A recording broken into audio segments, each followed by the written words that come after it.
हाँ हाँ, जी जी। हम्म।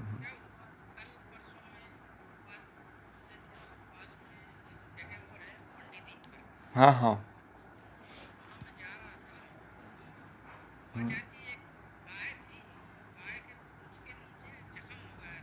हम्म। हम्म।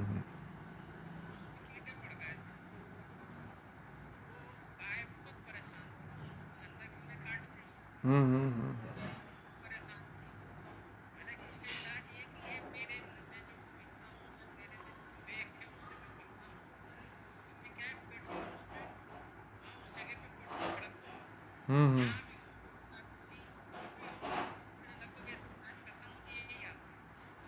हम्म।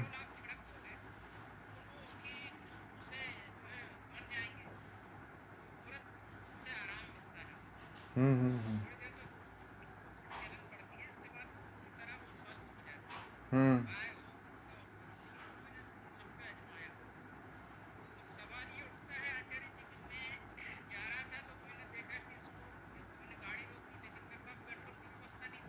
हम्म। हम्म। थोड़ा मुश्किल है। हम्म। हम्म। हम्म। हम्म।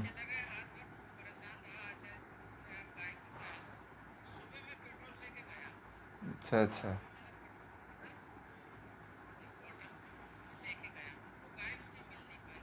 हम्म।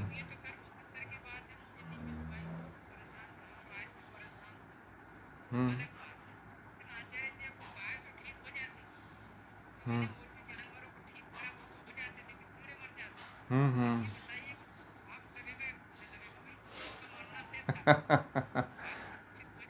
हाँ हाँ हाँ।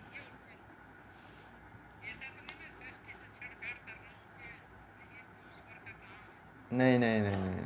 देखिए आपने, यहाँ पे आपको कोई पाप नहीं लगेगा। आपने प्रयास किया।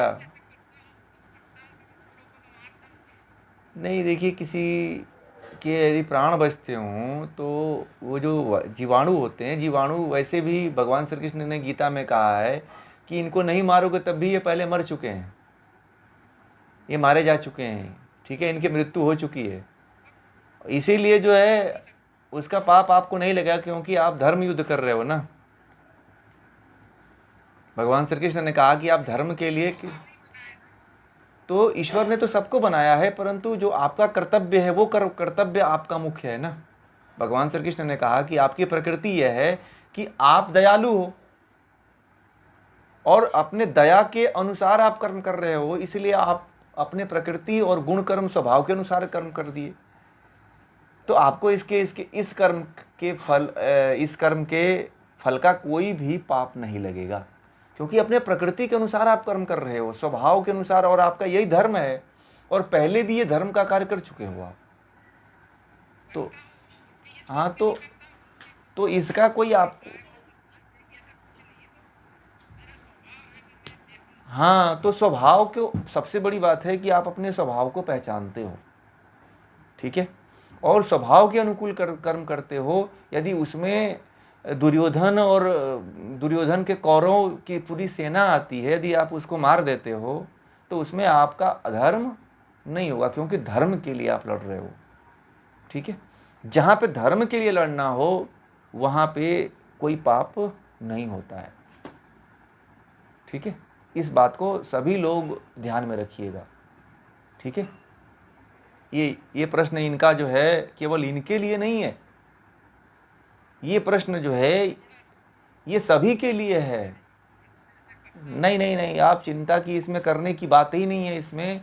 ये बहुत ही महत्वपूर्ण आपने प्रश्न किया, क्योंकि लोग अपने प्रकृति और अपने स्वभाव से विमुख होकर के जब कर्म करते हैं तो उन्हें लगता है कि मैंने पाप कर दिया, और उनको ये नहीं लगता है कि वो सोच सोच करके अपना कर्म खराब करते हैं, वर्तमान को खराब करते हैं। ठीक है, यदि आप बहुत ज़्यादा सोचते हो कि मैंने गलत कर दिया तो आप अपने वर्तमान को खराब कर रहे हो। ठीक है, आपका वर्तमान का जो टाइम है उसको आप सोचने में व्यतीत कर रहे हो। ठीक है, तो यदि आपको यह ज्ञान रहता कि मैं जो है पाप कर्म नहीं कर रहा हूँ, तो फिर आपको ये सोचने कि कोई झंझटें नहीं आती, नौबत ही नहीं आती। और जब नौबत नहीं आती तो फिर आपका ये वर्तमान नहीं बिगड़ता। ठीक है, तो आपको तो वर्तमान भी सही करना है। इसलिए जो है आपने जो कर्म किया है बहुत अच्छा कर्म किया है, और आप अभी भी प्रयासरत हो और अभी भी पेट्रोल लेकर के आप उसको ढूंढ रहे हो कि यदि कोई समस्या होगी तो उसको मैं उसका इलाज ज़रूर करूँगा। ये बहुत अच्छी आपकी प्रकृति है। यह प्रकृति जो है महात्मा बुद्ध के साथ भी घटी थी। जो आप कह रहे हो वह बात महात्मा बुद्ध के साथ भी घटी थी कि उनका जो बड़ा भाई चचेरा भाई था उसने जो है बगुले का शिकार कर दिया, हंस का शिकार कर लिया था, पक्षी का, किसी पक्षी का। ठीक है, और वह पक्षी जो है आकर के महात्मा बुद्ध के पास गिर गया। महात्मा बुद्ध ने उसका जो है पट्टी, मरहम पट्टी किया। तो उसका जो बड़ा भाई था थोड़ा क्रूर था। ठीक है, तो वह जो है कहा कि ये मैंने इस पक्षी का शिकार किया है। तो महात्मा बुद्ध ने कहा कि नहीं, मैंने इसको बचाया है तो मेरा इस पे ज़्यादा हक बनता है, तुम तो इसको मारे हो। तो राजा के पास, शुद्धोधन के पास गए। राजा बुद्ध के पिता ही थे। तो उन्होंने उनके पास लेकर के गए। तो सिद्धार्थ ने कहा कि मारने वाले से जो है बचाने वाले का ज़्यादा अधिकार होता है किसी चीज़ पे। ठीक है, और बचाने का कार्य जो है, अब मरहम पट्टी भगवान बुद्ध लगाए। भगवान बुद्ध तो उस समय पूरी तरह से अहिंसावादी थे। तो मरहम पट्टी लगाने से कोई हिंसा नहीं होती है, क्योंकि आप अपने प्रकृति दया एक प्रकृति है, दया एक स्वभाव है। तो आपने दया के अनुकूल कर्म किया। तो जब दया के अनुकूल कर्म किया तो आपसे कोई पाप होने की गुंजाइश नहीं है। अपने गुण और प्रकृति के अनुसार कर्म किया, और कभी इस तरह की भावना मत अपने अंदर आने दीजिएगा। एक अभी घटना बताऊं।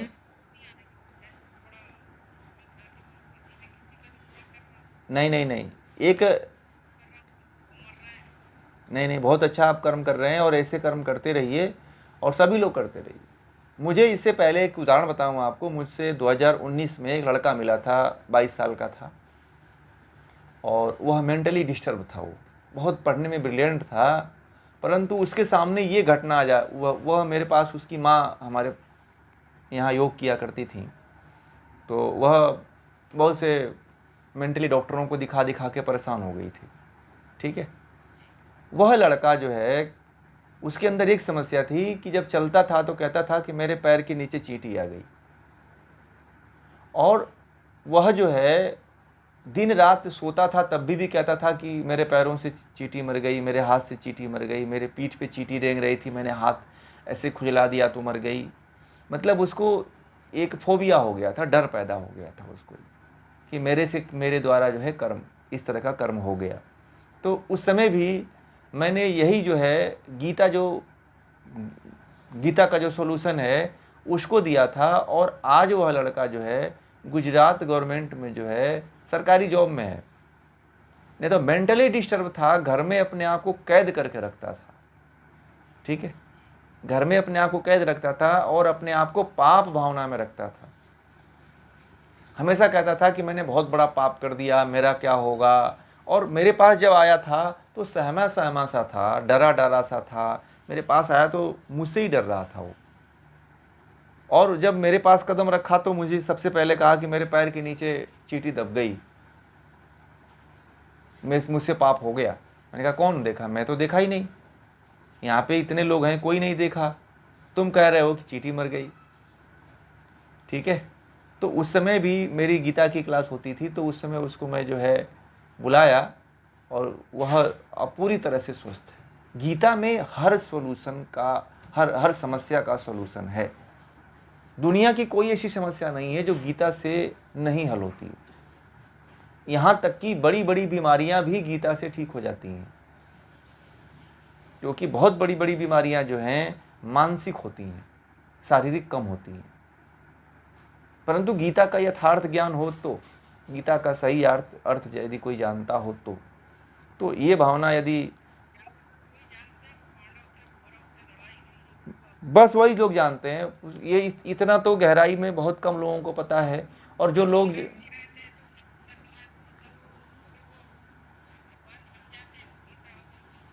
बस बस बस यही जानते हैं, बस यही सभी लोग जानते हैं। और दूसरा ये जानते हैं कि भगवान श्री कृष्ण ही उसमें मेन हीरो हैं। परंतु अभी जो इन्होंने प्रश्न किया है, ठीक है, इन्होंने बहुत ही महत्वपूर्ण प्रश्न किया अभी इससे पहले कि क्या मानना है वहाँ पे, ब्रह्म मानना है। और पूजा किसकी करनी है, ब्रह्म की।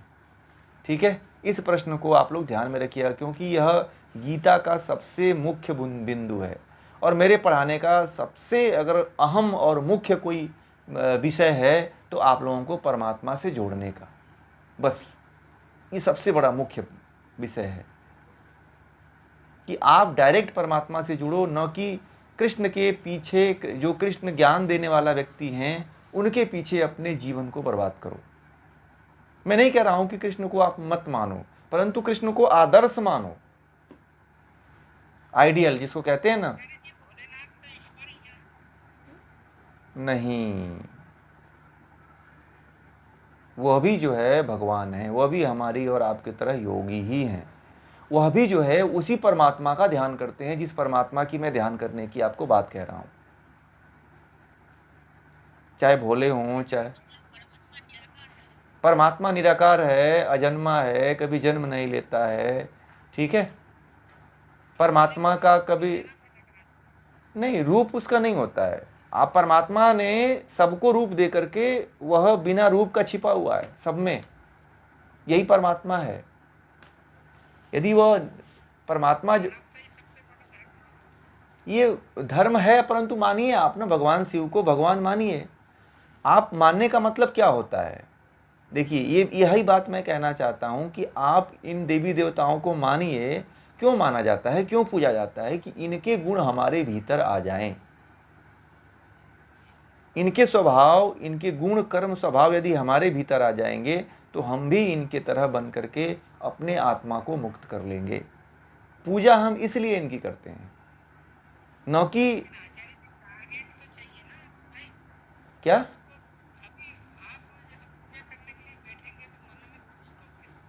तो नहीं नहीं, आपको, आप मूर्ति पूज करके नहीं मुक्त हो सकते हो। आपको ये जो ज्ञान की बातें बता रहे हैं, आप किससे मुक्त होना है, प्रकृति से, माया से मुक्त होना है ना आपको। जो प्रकृति में जकड़े हुए हैं आप, ये जो इंद्रियों में और इंद्रियों के विषयों में जो जकड़े हुए हैं, इससे आप मुक्त होना है ना आपको। तो इससे मुक्त होने के लिए आपको अष्टांग योग और गीता योग का बात कही, निष्काम कर्म योग की बात कही जा रही है। तो प्रयोग ये करना है ना आपको। यदि आप उसमें फंस गए तो प्रयोग कर ही नहीं पाओगे ना फिर तो। और मुक्ति किससे मिलनी है, आपके शरीर से ही आपको मुक्ति मिलनी है। बात समझ रहे हैं। और कोई दूसरा व्यक्ति आपको मुक्त नहीं करेगा। ये नहीं है कि भगवान श्री कृष्ण, भगवान शिव प्रकट होंगे और आपको प्रकट होकर के और जो है मुक्ति के मार्ग की तरफ लेके जाएंगे, नहीं। भगवान शिव केवल आप, भगवान शिव का ज्ञान पढ़ करके आप मुक्त होंगे, ये ध्यान रखिएगा। भगवान शिव ने जो ज्ञान दिया है हठ योग का, उस ज्ञान को पढ़ करके आप मुक्त होगे, उसको जान करके, उसको सीख करके, क्योंकि मुक्ति आपके शरीर से ही होनी है। और दुनिया की कोई ऐसी ताकत नहीं है जो आपको अनायास ही मुक्ति दिलवा दे। कोई भगवान और कोई ईश्वर प्रकट हो जाए और प्रकट होकर के कह दे कि जो है चलो अब तो मुक्त हो गए, अब चलो अब मेरे लोक में चलो। ठीक है, अन्य इधर उधर के लोक में भले चले जाओ, परंतु मुक्त नहीं हो पाओगे। और आत्मा मुक्त नहीं होती है तो बार बार जन्म लेती है। यदि आप सिद्धियों को भी प्राप्त हो गए तो ये मत समझना आप कि आप मुक्त हो गए, फिर आपको जन्म लेना पड़ेगा। ठीक है, ये समस्या ये है कि मुक्ति का मतलब होता है कि यदि उस परमात्मा को, निराकार ब्रह्म की उपासना करते हो, तो आपको बार बार संसार में नहीं आना पड़ेगा। नहीं तो फिर संसार में आना पड़ेगा। भगवान श्री कृष्ण ने पीछे वाले कल के श्लोक में कहा कि तुम जिसको पूजोगे उसी को प्राप्त हो जाओगे। कल पे जो चर्चा हुई थी इसी विषय पे हुई थी ना, कि आप जिसको पूजोगे उसी को प्राप्त हो जाओगे। तो मैंने इसीलिए पूछा था कि आप परमात्मा के पास जाते हो तो क्या मांगते हो। मैंने कल इसी विषय पे चर्चा किया था कि इस मंदिर में जाते हो या ईश्वर की उपासना करते हो तो आप लोग क्या मांगते हो। तो सभी ने कहा था कि हम ये मांगते हैं, हम वो मांगते हैं। किसी ने कहा कि मैं मोक्ष और आत्मज्ञान मांगता हूँ। तो मोक्ष और आत्मज्ञान ही मुख्य विषय होना चाहिए परमात्मा से मांग की, और यही हमारे जीवन का अंतिम उद्देश्य है। इस बात को यदि आप लोग समझ गए तो मुक्ति। अब भगवान श्री कृष्ण इसमें यही कह रहे हैं कि जो हमारे पुरखे हैं, जो हमारे जो बुजुर्ग लोग हैं, हमारे जो पुरखे हैं जो मर चुके हैं, वह भी जो मुक्त हो चुके हैं, वह भी इसी ज्ञान को जान करके मुक्त हुए हैं। भगवान श्री कृष्ण यहाँ पे स्पष्ट लिख रहे हैं, ठीक है, कि इसी ज्ञान को, जो मैं ज्ञान बता रहा हूँ आपको, इसी ज्ञान के द्वारा वो मुक्त हुए हैं। और हम लोग क्या करते हैं कि हम लोग बीच के ज्ञान को, जिस ज्ञान का कोई आधार ही नहीं है, जिससे अब तक कोई मुक्त ही नहीं हुआ है, उस ज्ञान को पकड़ के बैठे हुए हैं, ठीक है। इसीलिए आज तक न हम निडर हो पाते हैं, न हम भयभीत रहते हैं, और ना ही हम मुक्ति को प्राप्त हो पाते हैं। समस्या ये है। अब आपको शायद क्लियर हुआ होगा, ठीक है। भगवान शिव जो है बहुत बड़े योगी हुए हैं, ठीक है। और भगवान शिव, जब आप भगवान शिव की संगीता पढ़ोगे ना आप, ठीक है, तो भगवान शिव खुद ये कहते हैं कि मेरी जो शक्ति, जो मैं शिव रूप में बना हूं, उस ब्रह्म की उपासना करके ही बना हूं। ये मैं तंत्र की बात बता रहा हूं। जब आप लोगों को तंत्र पढ़ाऊंगा तो उसमें आप लोगों को ये बात समझ में आएगी भगवान शिव क्या थे। मुझे सब पता है, इसलिए मैं आपको बता रहा हूँ। भगवान शिव भी ये बात स्वीकार करते हैं कि मैं जो शिव रूप मेरा बना हुआ है, वह उसी ब्रह्म की उपासना करने से हुआ है। उस हठ योग को, उस योग को करने से ही भगवान शिव शिव हो गए, ठीक है। और आजकल जो लिंग की पूजा होती है, इसके बारे में भी आप लोगों को जब हठ योग और तंत्र योग पढ़ाऊंगा तो उसमें आप लोगों को यह पता चलेगी कि लिंग का तात्पर्य क्या होता है, शिवलिंग का मतलब क्या होता है, किस शिवलिंग की बात होती है, ठीक है। तो ये थोड़ा सा पेंडिंग वाला विषय है और इंटरेस्टिंग पॉइंट है, इसलिए जो है इसको बाद में रखेंगे, जब आप लोगों को इस विषय को आप लोग पढ़ेंगे तो ये इस रहस्य को पता चलेगा। बड़े तात्विक ज्ञान है ये सब। हमारे देश में ये सब ज्ञान को सब दबा है, ज्ञान केवल ऊपर ऊपर जानते हैं हम लोग, हमें कुछ पता नहीं है, ठीक है। और इस तरह के ज्ञान को कोई बताना नहीं चाहता है। और भारत के लोग इसीलिए अंधश्रद्धा में, अंधभक्ति में, इसीलिए भारत के लोगों का पतन हो रहा है, भारत का पतन हो रहा है। वास्तविक ज्ञान कोई नहीं देना चाहता है, न कोई दे रहा है।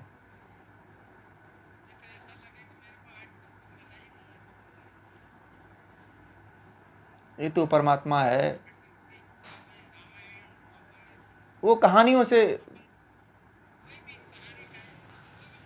देखिए कहानी से किसी की मुक्ति थोड़ी होती है, कहानी से किसी की मुक्ति थोड़ी होती है। या महात्मा ये बताया जाता है कि इस कहानी को सुन लो तो तुम्हारी मुक्ति हो जाएगी, यही लिखा हुआ है, किताबों में भी यही लिखा हुआ है। अरे ये बताओ ना। हाँ, मैंने बोला है और हर समय बोलता हूँ कि कहानी और कथा से किसी की मुक्ति नहीं होती है, ये उल्लू बनाने वाली बातें हैं। समझ में आ गया? एक कहा जाता है ना कि मूर्ख बना दिया, ठग दिया हमें, तो ये ठगने वाली बात है। आपके अमूल्य जीवन को किसी ने कहानी सुना करके आपको डाइवर्ट कर दिया, आपकी दिशा को मोड़ दिया, ठीक है। और दिशा को मोड़ देने का मतलब है कि जीवन बर्बाद हो गया, ये ध्यान रखिएगा।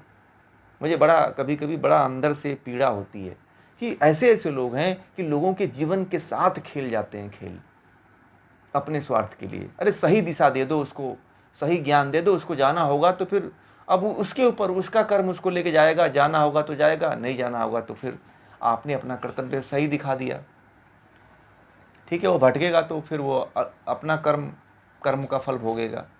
आपने तो सही बताया ना, परंतु बताने वाला ही यदि गलत बता रहा है तो जो उस राह पे चलने वाला है उसकी ज़िंदगी कितने तलों में गिरेगी, कितने निचले तलों में जा करके गिरेगी, उसको भी नहीं पता है ना। इसीलिए इस बात को आप लोग समझिए और समझ करके अपने जीवन को उस तरह से बनाने का प्रयास करिए। ये बातें जो है गीता की, इतनी तात्विक बातें जो है, यदि आप लोगों ने समझ लिया तो आप लोग भी उठने का प्रयास करोगे ऊपर, और जो आपके आसपास हैं, जो आपके परिवार हैं, उनको भी उठाने का प्रयास करोगे। मैं तो इसीलिए कहता हूँ आप सभी लोगों से कि आप जोड़ते हो, अपने पूरे फैमिली को भी जोड़ो।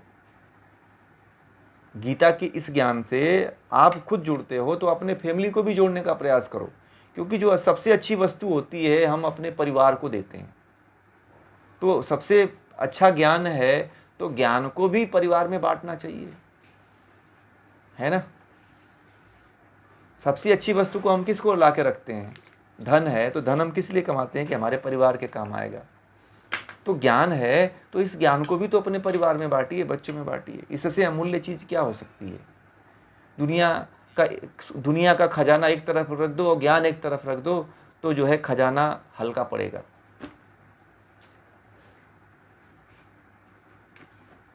समझ रहे हैं?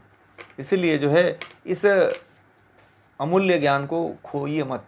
आप लोग इसको चरितार्थ करिए, जीने का प्रयास करिए, और बहुत कुछ मिलेगा। आप इसकी जो है आगे जैसे ही आप लोग बढ़ते चले जाओगे, अब मेन ट्रैक को आप लोग पकड़ चुके हो।